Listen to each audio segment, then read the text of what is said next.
Thought I'd make a little video over here. I'm in New York.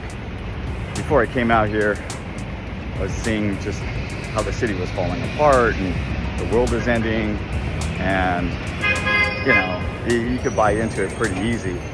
But I gotta be honest, I've been out here for the last couple days and it's actually beautiful. It's really cool to see how people out here just getting it.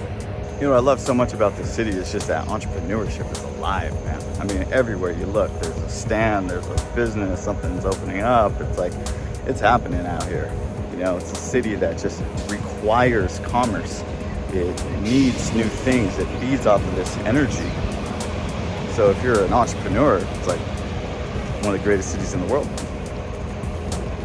To that end, there's somewhat of an expectation that there's going to be things here that can service you and feed you and entertain you, right? There's an expectation that it's going to be there. You go to other places, smaller towns, Midwest, things close early, things aren't open on the weekends, and there's a charm to that. But again, entrepreneurship is alive here. Again, I'm not talking Wall Street. I mean, there's that as well, of course. But just small business, mom and pop, local retail, brick and mortar, your hot dog stands, your vendors, street performers down in Times Square. Again, you pick the avenue or the street and you're gonna find some business that's happening.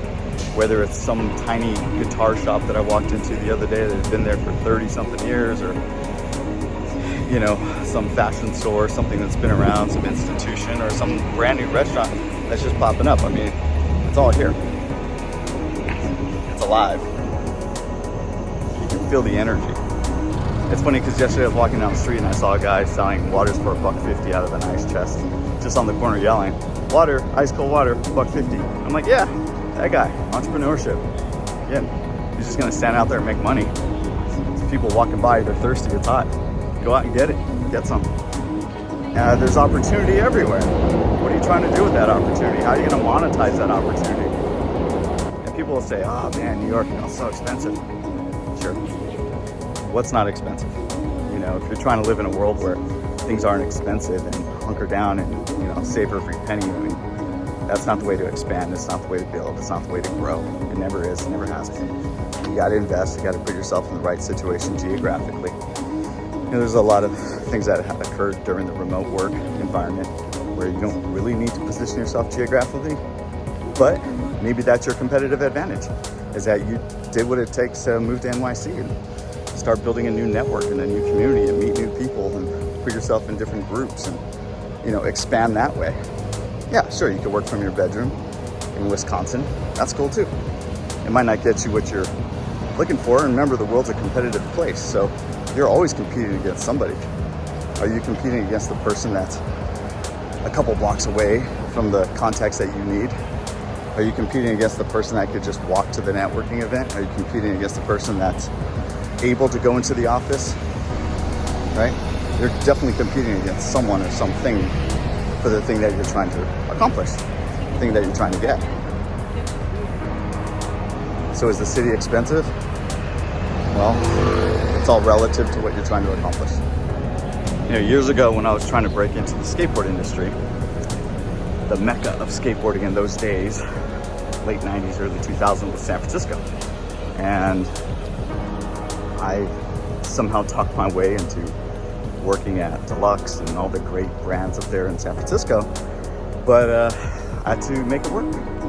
And I lived in a house with 5 other guys, and I think I paid like $600 a month for rent. And I ate pizza and top ramen, but I made it work, right? And I built a name in that industry, and I was given a lot of responsibility, and it was a wonderful time in life, but it's because I just went for it.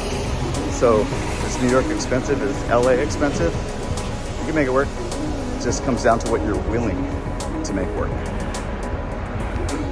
If you're just trying to get by, you're trying to live and make it, you can find some roommates anywhere. You can be frugal with how you eat and what you do for entertainment, and you can be where you want to be, and then you can build from there.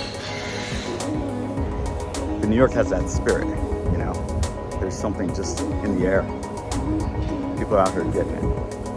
There's a momentum that you usually don't find in other places. So if that's what you need in your life, look no further. The beautiful thing about entrepreneurship is is that you can create opportunities that can create generational wealth. You know, there's been example after example of people, many people that you've never heard, every single day are building businesses, running businesses, buying businesses, acquiring, exiting, creating generational wealth, and they're just doing it on a daily basis. They're doing what it takes to get out there and make something happen. So it doesn't matter if you live in New York City or live in Los Angeles, does it? If the objective is to create generational wealth through entrepreneurship, then you can have anything you want. You can write your own ticket, write your own check. You just have to create enough value. You have to find the market opportunity, the white space. You have to exploit opportunities. You have to work with smart people. So where are you going to find those smart people and where are you going to find those opportunities? Where are you best suited to accomplish that? Is it a city like New York? So it's all possible. That's the beautiful thing about business, about life, about America, about entrepreneurship. Say what you will about capitalism, but it's the belief that you can get out there and make anything happen. So one side says, oh, I'll never be able to own a home, and another side says, why just one home? I mean, the truth of the matter is someone's going to go for it. Someone is going to try to take over the neighborhood, the city, the world, global domination. And that person could be you if you have the desire. It also comes down to how hard you want to work, because I'll tell you straight up, most of the uber successful, uber wealthy people that I know, they don't sleep. They work harder than every single person I've ever met combined. They're the hardest workers. They're also the smartest, so they're very mindful of their time. They're also the smartest with their money. They're willing to reinvest their capital. They're willing to build teams. So again, it's okay to want something, but how are you going to back it up? So putting yourself in a geographically advantageous place is always a good thing.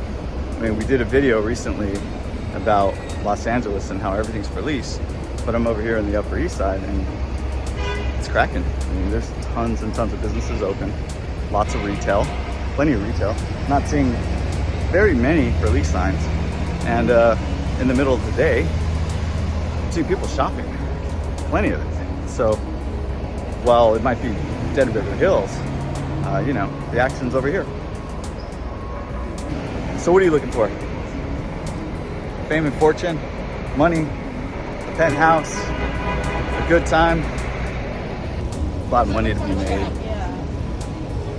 a lot of business to be had, a lot of stores to be leased, a lot of lives to be changed and affected, including yours, a lot of opportunity. You got to get out there and start living. See you on the next one.